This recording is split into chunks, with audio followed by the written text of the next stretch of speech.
Senator, you're the chair of the Senate DOJ caucus. Do you think USAID should be dismantled? Well, I do think it needs to be reorganized, Stuart. So thank you very much for having me on to talk about this topic, because I have witnessed firsthand the obstruction within USAID as we try to exercise our congressional oversight of some of these programs.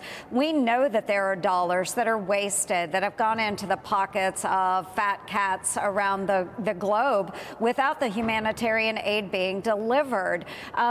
In respect to Mr. Gates, I truly do appreciate the work that he does. And yes, there are programs in USAID that are worthy of keeping. However, we have seen such complacency with oversight and direction from USAID. Sometimes it takes a sledgehammer, and that's exactly what Elon Musk is doing.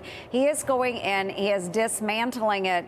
It will be scrutinized, but I can guarantee you, if they're worthy projects that really benefit Americans and our objectives, that those programs will be rebuilt, but they will have proper oversight within the State Department and in Congress.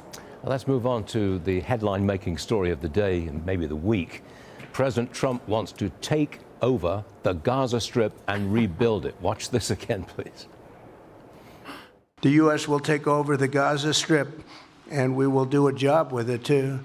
We'll own it and be responsible for dismantling all of the dangerous unexploded bombs and other weapons on the site, level the site and get rid of the destroyed buildings, level it out, create an economic development that will supply unlimited numbers of jobs and housing for the people of the area.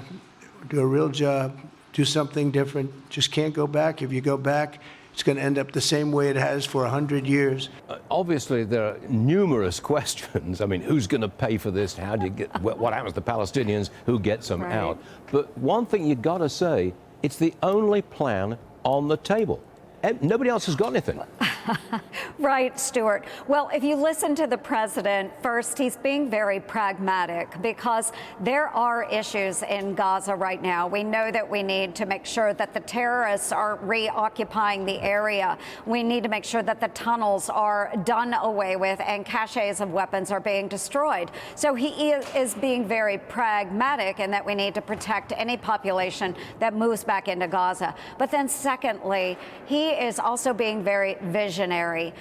What can we offer the Palestinians in Gaza? What can we offer Israelis? So while his ideas may be very grandiose right now, we do want to offer them something better. Shouldn't they have a better life? And so projecting that, he is at a starting point. He has thrown something out there, and I think it can be explored by all of those involved in the Middle East. I do think this is an issue that we can come together on the Abraham Accords. Doesn't mean that the United States will be there and owning Gaza. No, I don't know that that's the ultimate outcome, but you have to say at least the president is thinking about the situation and the day after. And I'm really grateful that he is taking that step. Now, how can we be good players with the others in the Abraham Accords to make sure there is a positive outcome for Israel and Gaza?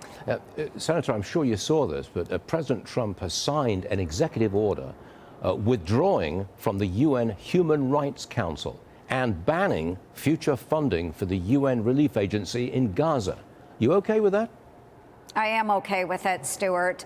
Again, being a disruptor, making sure that these organizations are truly doing what they are supposed to do. UNRWA, gone. You do not need funding from the United States if you are impacting our allies and our friends. And they were negatively impacting countries that we care about, people that we care about. So we should no longer support. The Human Rights Council has become a joke at the United Nations, and I am so excited that we have former Congresswoman Elise Stefanik that will be representing the United States and our interests at the United Nations. Defense Secretary Pete Hegseth, he says last month the Army hit its best recruiting number in 15 years.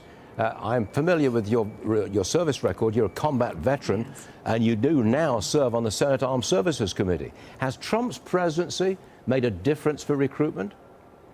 I do think it has. I think finally Americans are seeing a United States of America that is worthy of fighting for.